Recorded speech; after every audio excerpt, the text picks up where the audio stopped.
है ये तो छोटो यार, वो बुक निकालो। कितने क्वेश्चन कर लिए थे अपने? 10 तक कर लिए थे हैं? दोनों हुए थे ना 10 के? चलो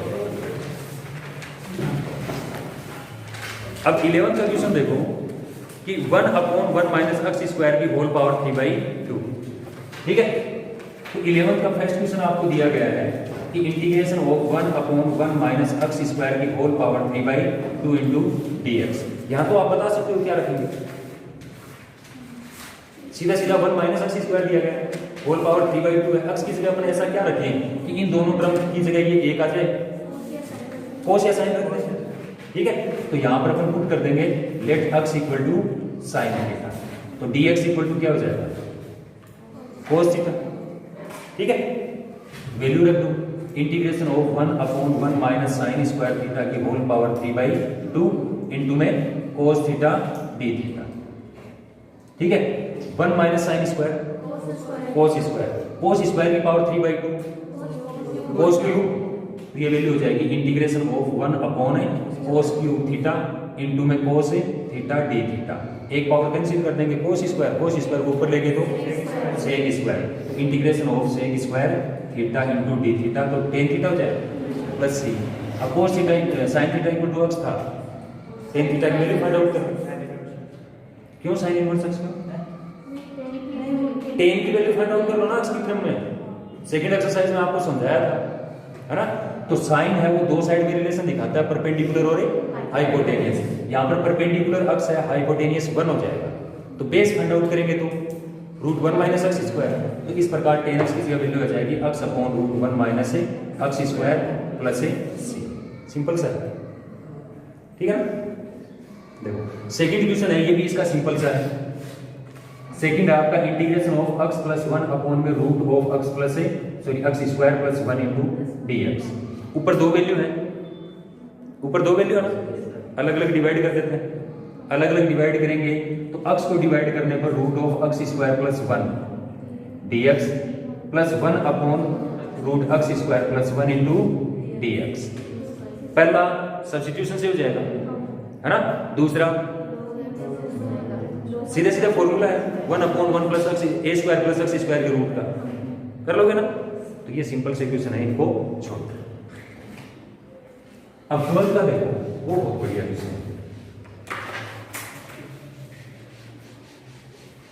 12 का जो फर्स्ट क्वेश्चन है ना आपका x minus alpha into beta minus x, है ना, ये बहुत बढ़िया क्वेश्चन है। देखो 12 का फर्स्ट क्वेश्चन है इंटीग्रेशन ऑफ 1 अपॉन में root x minus alpha into में बीटा माइनस एक्स dx। तो यहां पर देखो अगर अपॉन में रूट नहीं होता, है ना, तब तो अपन इसको जो एक जिक्र और किया था ना अपने पार्शियल फ्रैक्शन का, उसके आधार पर कर सकते थे। लेकिन यहाँ पर रूट में दिया गया है, इसका मतलब पार्शियल फ्रैक्शन के आधार पर नहीं कर सकते। तो सबसे पहले अपन क्या करेंगे कि ये दो फैक्टर दिए गए हैं, अगर इनका अपन मल्टीप्लीकेशन करते हैं तो क्वाड्रेटिक इक्वेशन मिल सकती है अपने को, है ना। तो क्वाड्रेटिक इक्वेशन क्या हो जाएगी, देखो इंटीग्रेशन ऑफ 1 अपॉन में रूट, इसको इससे मल्टीप्लाई किया तो माइनस का एक्स स्क्वायर, ठीक है। अल्फा को इससे मल्टीप्लाई किया तो प्लस का अल्फा एक्स, बीटा को इससे मल्टीप्लाई किया तो बीटा एक्स। तो alpha x plus beta x, दोनों में से अगर अपन एक्स को कॉमन निकाल लें तो alpha plus beta into x हो जाएगा क्या, और दोनों ही टर्म प्लस की होंगी, तो इसका साइन भी प्लस का। अब मल्टीप्लीकेशन इन दोनों का बच गया, तो माइनस का अल्फा बीटा हो जाएगा। तो यहां पर अपन लिख लेते हैं माइनस का अल्फा बीटा, या फिर थोड़ा सा अपन इसको सरल करके लिख लें तो ये क्या हो जाएगा, इसको तो अपन ने पहले रख दिया प्लस का माइनस का एक्स स्क्वायर और माइनस का अल्फा बीटा इंटू में dx, ठीक है। अब यहां पर जब क्वाड्रेटिक इक्वेशन दी गई है तो ऐसी जो टर्म है इसका इंटीग्रेशन अपन कैसे करते हैं, परफेक्ट स्क्वायर बनाते। तो परफेक्ट स्क्वायर बनाने के लिए एक्स स्क्वायर का कोफिशिएंट है वो प्लस का 1 होना चाहिए। तो पहले तो अपन पूरे में से यानी तीनों में से माइनस कॉमन निकाल लेते हैं, तो ये हो जाएगा इंटीग्रेशन ऑफ 1 अपॉन में रूट, माइनस कॉमन निकाल लिया तो x square minus alpha plus beta into x और प्लस का अल्फा बीटा, ये बच जाएगा। अब इसका परफेक्ट स्क्वायर बनाना है, तो परफेक्ट स्क्वायर बनाने के लिए अपन क्या करते हैं, एक्स के कोफिशिएंट को अपन 2 से डिवाइड करते हैं। तो यहाँ पर एक्स का कोफिशिएंट अल्फा प्लस बीटा है, तो अल्फा प्लस बीटा को 2 से डिवाइड करेंगे तो अल्फा प्लस बीटा अपॉन 2, ठीक है, उसके स्क्वायर को ऐड कर देंगे और सब्ट्रैक्ट कर देंगे। तो यहाँ पर अल्फा बीटा को बाद में रख लेते हैं अपन, पहले अल्फा प्लस बीटा अपॉन 2 का whole square minus alpha plus beta upon 2 का होल स्क्वायर, और जो बच गया था अल्फा बीटा उसको अपन बाद में रख देते हैं, और ये हो गया dx। कोई दिक्कत यहाँ? इन तीनों टर्म को x minus alpha plus beta upon 2 का होल स्क्वायर लिख सकते हैं। तो ये तीनों टर्म क्या हो जाएंगे, इंटीग्रेशन ऑफ 1 अपॉन में रूट माइनस ब्रैकेट में ये क्या हो जाएगा, x minus alpha plus beta upon 2 का होल स्क्वायर, ठीक है। इसके बाद में ये दो टर्म बच गई आपकी, है ना। अब इन दोनों टर्म में जैसे इसका होल स्क्वायर करें अपन, ध्यान से देखना थोड़ा, देखो ये बाहर माइनस है, इसका होल स्क्वायर करेंगे तो alpha square plus beta square plus 2 alpha beta होगा, है ना, और अपॉन में 4, बाहर माइनस है मतलब अभी तक अपन ने इन तीनों को अंदर मल्टीप्लाई नहीं किया है माइनस को, यानी यूं है ये अल्फा प्लस बीटा का होल स्क्वायर ऊपर एक्सपेंड कर दिया, अपॉन वाले 2 का स्क्वायर 4 हो गया, प्लस में क्या बच गया अल्फा बीटा। अगर इसका एलसीएम लेंगे तो ये जो अल्फा बीटा है ये माइनस के बाहर है, क्या है, माइनस के बाहर है, तो यहां पर आ जाएगा ये प्लस का अल्फा बीटा। अब माइनस से मल्टीप्लाई कर दो पहले इन तीनों को, तो माइनस का अल्फा स्क्वायर माइनस का बीटा स्क्वायर माइनस का 2 अल्फा बीटा, एलसीएम लेंगे तो प्लस का 4 अल्फा बीटा और अपॉन में वापिस से 4। अब माइनस का 2 अल्फा बीटा प्लस का 4 अल्फा बीटा क्या बचेगा, प्लस का 2 अल्फा बीटा बचेगा, तो इसको यूं लिखते हैं अपन, ठीक है। अब इन तीनों में से माइनस को वापस कॉमन निकाल लो, तो माइनस को वापस कॉमन निकालेंगे तो alpha square plus beta square minus का 2 अल्फा बीटा अपॉन में 4, ठीक है। इसको अपन अल्फा माइनस बीटा का होल स्क्वायर लिख सकते हैं, और अपॉन में 4 है तो इसको 2 का स्क्वायर बना देते हैं, यानी इन दोनों की जगह पे क्या आ जाएगा, माइनस तो आ गया बाहर, ब्रैकेट में अल्फा माइनस बीटा अपॉन 2 का होल स्क्वायर इनटू dx। कोई दिक्कत यहां तक नहीं है ना। अब इसको मतलब इन दोनों के मल्टीप्लाई में बाहर माइनस है, तो माइनस से आप फिर मल्टीप्लाई कर दो, मल्टीप्लाई करेंगे तो ये नेगेटिव था पॉजिटिव, ये पॉजिटिव है तो नेगेटिव, तो इस प्रकार आंसर हो जाएगा, मतलब सॉल्यूशन हो जाएगा इसका कि अल्फा माइनस बीटा अपॉन 2 का होल स्क्वायर माइनस में x minus alpha plus beta upon 2 का होल स्क्वायर dx। अब देखें तो ये कांस्टेंट है a स्क्वायर माइनस, यहाँ पर x पॉजिटिव है ना, तो a square minus x square sine inverse x upon a होता है, तो यहाँ पर वैल्यू रख दो, तो इसका आंसर हो जाएगा साइन इनवर्स x की जगह ये वैल्यू रखेंगे x minus alpha plus beta upon 2, upon में a मतलब alpha minus beta upon 2 plus c। अब चाहो तो इनका एलसीएम लेके 2x माइनस ये दोनों मल्टीप्लाई हो जाएंगे और यहाँ पर 2 से 2 कैंसिल हो जाएगा, तो इसको आगे सोल्व कर। बढ़िया क्वेश्चन था, है, चलो उतार।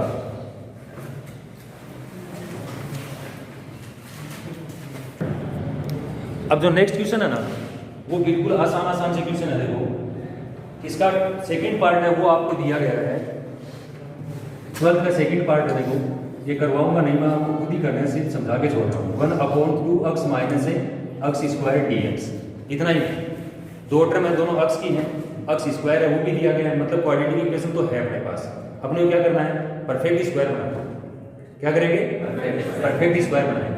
तो परफेक्ट स्क्वायर बनाने के लिए क्या होगा, इंटीग्रेशन ऑफ 1 अपॉन, पहले तो माइनस कॉमन निकाल लेंगे, माइनस कॉमन निकालते ही x स्क्वायर माइनस 2x। अब x का कोफिशिएंट है वो 2 है, 2 से डिवाइड करेंगे तो 1 का स्क्वायर ऐड कर देंगे और सब्ट्रैक्ट कर देंगे, तो +1 और -1 dx। इसको अपन x माइनस 1 का होल स्क्वायर लिख सकते हैं। ये हो जाएगा इंटीग्रेशन ऑफ 1 अपॉन में रूट माइनस x माइनस 1 का होल स्क्वायर और माइनस का 1 इंटू dx। अब बाहर वाले माइनस से मल्टीप्लाई करेंगे तो ये तो प्लस का और ये माइनस का, तो integration of 1 upon root 1 minus x minus 1 का होल स्क्वायर dx कर सकते हो। a square minus x square लागू हो जाएगा, x की जगह ये, तो sine inverse x minus 1 upon 1 plus c। आसान सा, ठीक है। चलो अब 13 का फर्स्ट देखो, 13 का फर्स्ट दिया गया आपको कि इंटीग्रेशन ऑफ 1 अपॉन में रूट x माइनस 1 इंटू में x माइनस 2 dx, ठीक है। फैक्टर दिए गए, जैसे थोड़ी देर पहले आपको x minus alpha beta minus x करवाया था ना, बिल्कुल उसी आधार पर एक्सपेंड कर देंगे, x का कोफिशिएंट देके परफेक्ट स्क्वायर बना कर लो। अब 13 का सेकंड देखो, 30 का सेकंड आपको दिया गया integration of cos x upon में root of 4 minus sine square x से dx। क्या कर सकते हो यहाँ ऊपर cos x है, रूट के अंदर साइन x है, साइन x को t पुट करके ऊपर वाले को हटा सकते हैं, 4 को अपन 2 का स्क्वायर बना सकते हैं, तो a square minus x square, बस खत्म। ठीक है, चलो देखते हैं। ये था आपका 9.3 में कौन सा परफेक्ट स्क्वायर और a into D by D x था ना। डस्टर कहाँ गया?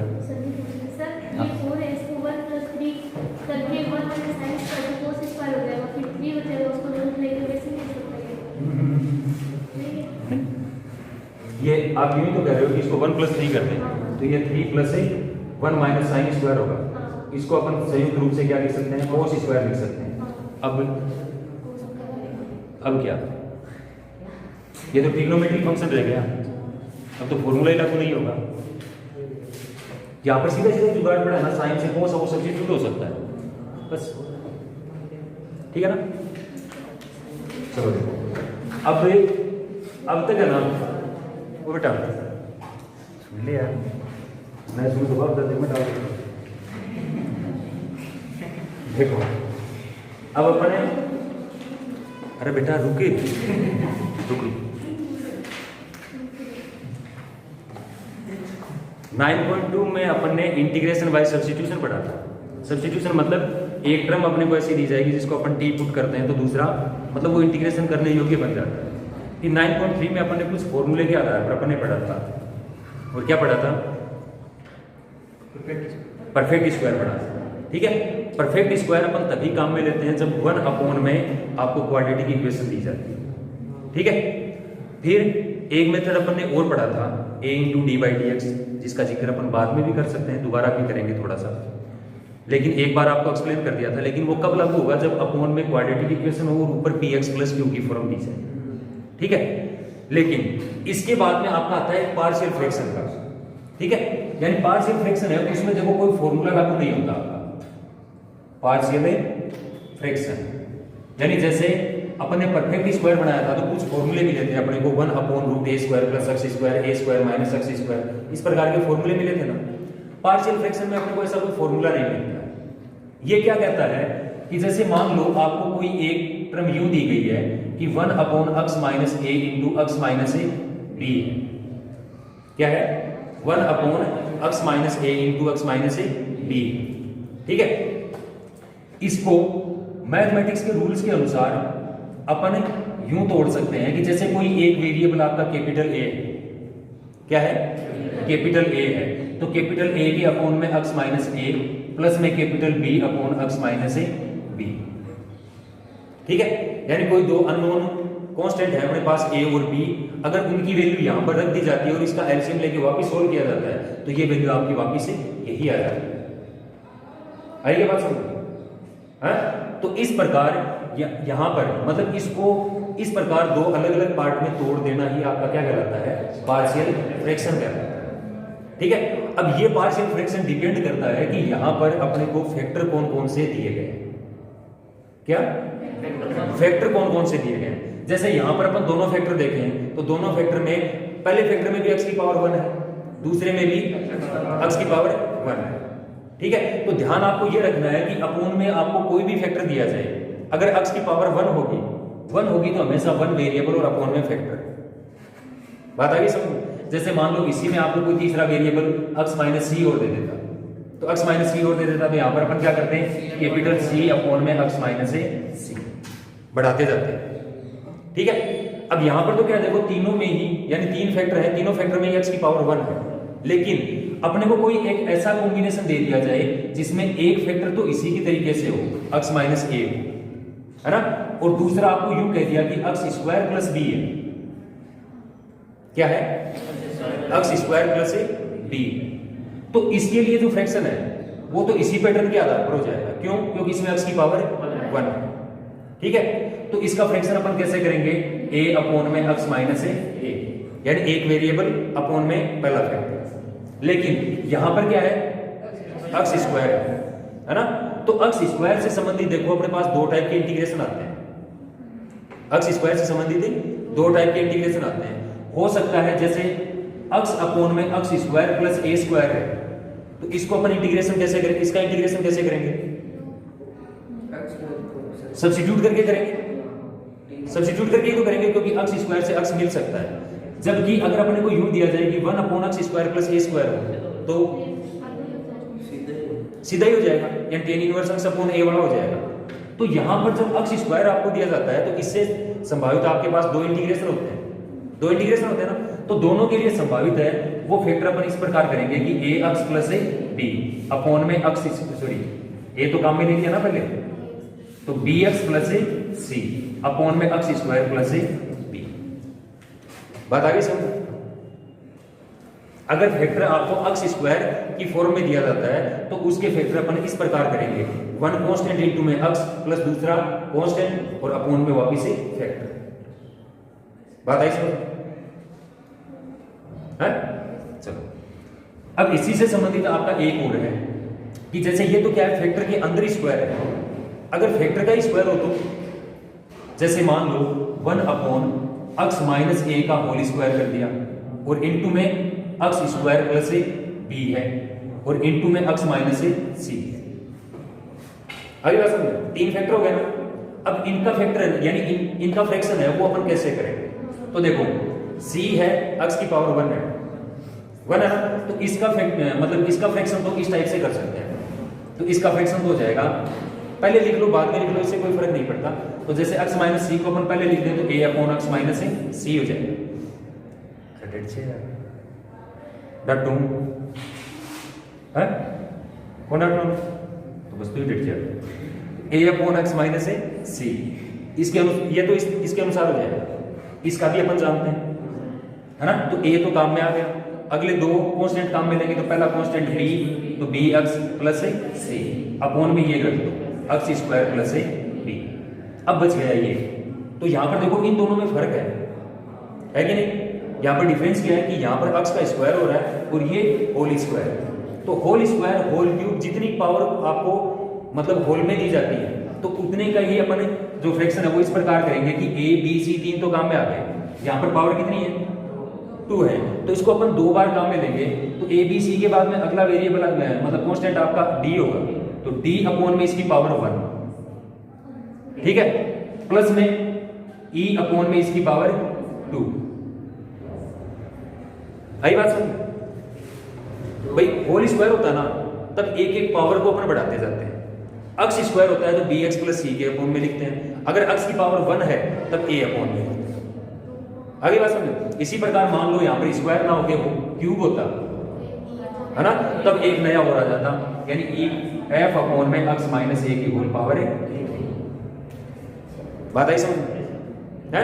अब इसी प्रकार जैसे मैं एक क्वेश्चन बताऊंगा आपको कि 1 अपॉन अक्स स्क्वायर इनटू में अक्स माइनस 1 है ना, इसका पार्शियल फ्रैक्शन करना है आपने। तो पार्शियल फ्रैक्शन करेंगे तो देखो ये अक्स स्क्वायर बिल्कुल इसी की तरह माना जाएगा, ये अक्स स्क्वायर इसकी तरह माना जाएगा, इसकी तरह माना जाएगा। तो यहाँ पर स्क्वायर हो रहा है, मतलब अपने को दो अलग अलग स्टेप में लिखना पड़ेगा इसको।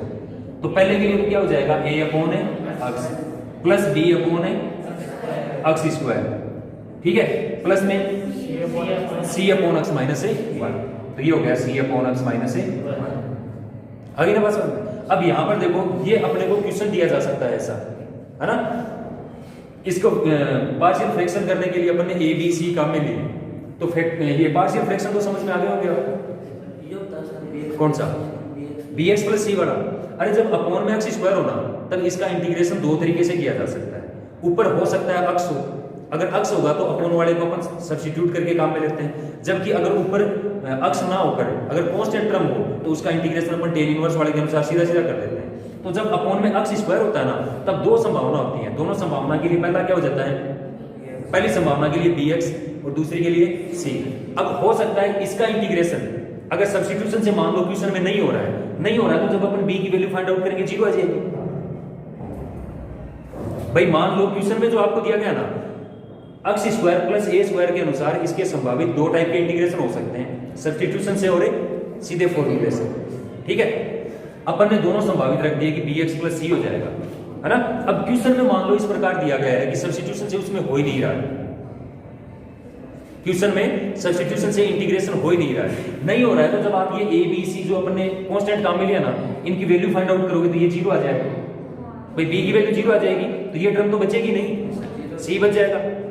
अगली बात समझ। इसी प्रकार मान लो कि यहां पर सीधा टेन इनवर्स वाला जो फॉर्मूला है ना, उससे ना होकर सब्स्टिट्यूशन से होना है। सवाल में जो दिया गया है उसके अनुसार इस टर्म का मतलब इंटीग्रेशन है किससे होना है, सब्स्टिट्यूशन से ना होकर, सब्स्टिट्यूशन से होना है और एक टेन इनवर्स वाले फॉर्मूले से नहीं होना है। तो उस टाइम आप इसकी सी की वैल्यू फाइंड आउट करोगे तो सी 0 आ जाएगा। तो जैसा क्वेश्चन में आपको कहा गया ना, उसके अनुसार ये इनकी वैल्यूज आ जाएंगी। बाकी अपने को क्या करना है, ये दो संभावनाएं हैं, अपन ने ये दोनों रखना है। आगे ना बात समझ, चलो तो इनको एक बार आप फटाफट उतार लो, ताकि अब इनमें जो ए बी सी है ना, इनकी वैल्यू फाइंड आउट करनी बता दें। अब आगे अपन देखते हैं कि ए बी सी की वैल्यू कैसे फाइंड आउट करेंगे इस पार्शियल फ्रैक्शन में। तो इसके लिए अपन क्या करते हैं, एक एग्जांपल लेके चलते हैं, या फिर एक क्वेश्चन ही ले लो आप, ठीक है। देखो एक क्वेश्चन आपको दिया गया है कि 3x upon x plus 1 into में x माइनस 2, यानी इसका इंटीग्रेशन करना है अपने को 3x upon x minus 1 into में क्या है, x माइनस 2 है, ये ले प्लस 1 है। अब देखो बेटा ध्यान से, यही है ना, हाँ, तो इसी को तो एक्सप्लेन करना था ना। पार्शियल फ्रैक्शन अपन ने ऐसे सवालों के लिए भी ढूंढा था।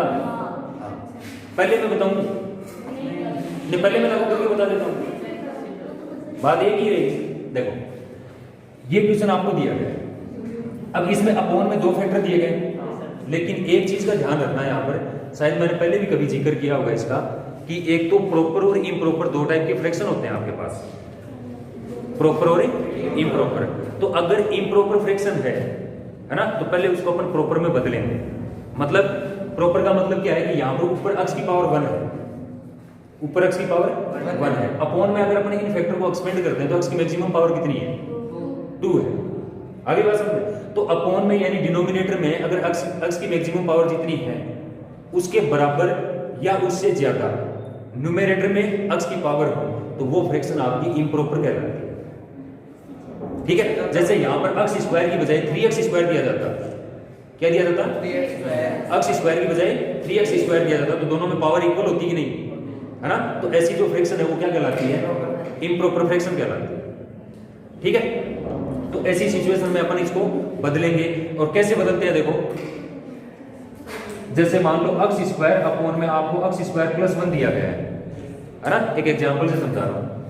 यहाँ पर x स्क्वायर है, ये भी x स्क्वायर, मतलब x की पावर इक्वल है कि नहीं, तो ये फ्रैक्शन है वो क्या है, इम्प्रॉपर है। अगर यहाँ पर x क्यूब होता तो इम्प्रॉपर, न्यूमरेटर में अगर x की पावर डिनोमिनेटर के बराबर या उससे ज्यादा है तो वो फ्रैक्शन इम्प्रॉपर कहलाता है, ठीक है।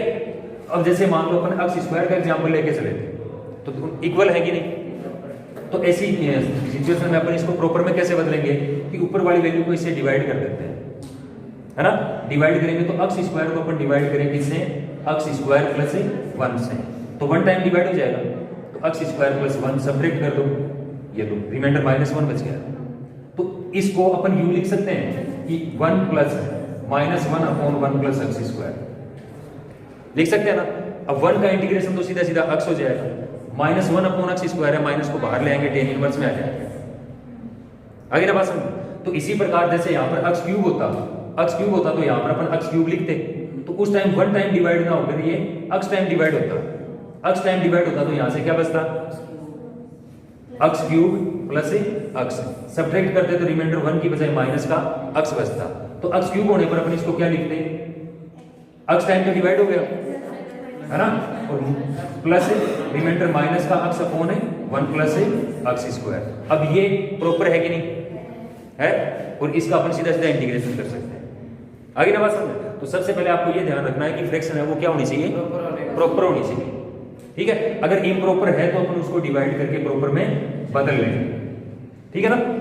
तो यहाँ पर अगर अपन देखें तो ऊपर आपको x की पावर 1 दी गई है, अपॉन में 2 फैक्टर दिए गए हैं, मतलब अपॉन वाले को एक्सपेंड करते हैं तो x स्क्वायर मिल रहा है। इसका मतलब ये फ्रैक्शन क्या है, बात गजनी, तो देखो ये प्रॉपर फ्रैक्शन है। अगर ये प्रॉपर फ्रैक्शन है तो दोनों फ्रैक्शन को अगर अपन देखें तो दोनों में x की पावर 1 1 है कि नहीं, है ना। तो दोनों का मतलब पार्शियल फ्रैक्शन कैसे हो सकता है, a upon x minus sorry x plus 1 plus b upon x minus 2। तो ये फ्रैक्शन हो जाएगा कि a upon x plus 1 plus में b अपॉन x माइनस 2, ठीक है। यानी इंटीग्रेशन अगर साथ में शामिल करेंगे तो इस वैल्यू को अगर अपन u लिख सकते हैं, मतलब इसका इंटीग्रेशन है वो इनके इंटीग्रेशन के इक्वल आ जाएगा। बात समझ गए क्या? इसके इक्वल अगर ये है तो इसका इंटीग्रेशन है वो इनके इंटीग्रेशन के इक्वल आ जाएगा, ठीक है। तो इसका मतलब यहां से अपन u लिख सकते हैं कि 3x अपॉन में x प्लस 1 इंटू में x माइनस 2 इक्वल टू इसका एलसीएम ले लें तो x plus 1 into x minus 2 आ जाएगा क्या, ठीक है। सोल्व करेंगे तो a into x minus 2 plus b into x plus 1, कोई दिक्कत? दोनों तरफ सेम वैल्यू है एलसीएम में, है ना। तो ऊपर वाली वैल्यू का कंपैरिजन करेंगे तो 3x equal to a into x minus 2 plus b into x plus 1, ठीक है। अब यहां पर आप x की ऐसी वैल्यू पुट करो संभावित हो तो, है ना। दो तरीके होते हैं, देखो वेरिएबल जो कांस्टेंट है ना a और b, इनकी वैल्यू फाइंड आउट करने के दो तरीके होते हैं। जो आसान लगेगा अपन उसी आधार पर चलते रहे। एक तो क्या है कि x की आप कोई भी मनमर्जी से वैल्यू रखो, मनमर्जी से वैल्यू रखें, जैसे मान लो आपने 3 रख दिया तो ये तो क्या हो जाएगा 9 इक्वल टू ये a और ये 4b। फिर दूसरी वैल्यू और रख दो, मान लो 0 रख दिया आपने, 0 रखेंगे तो ये तो 0, है ना। ये यानी 0 इक्वल टू ये माइनस का 2a और ये b, ठीक है।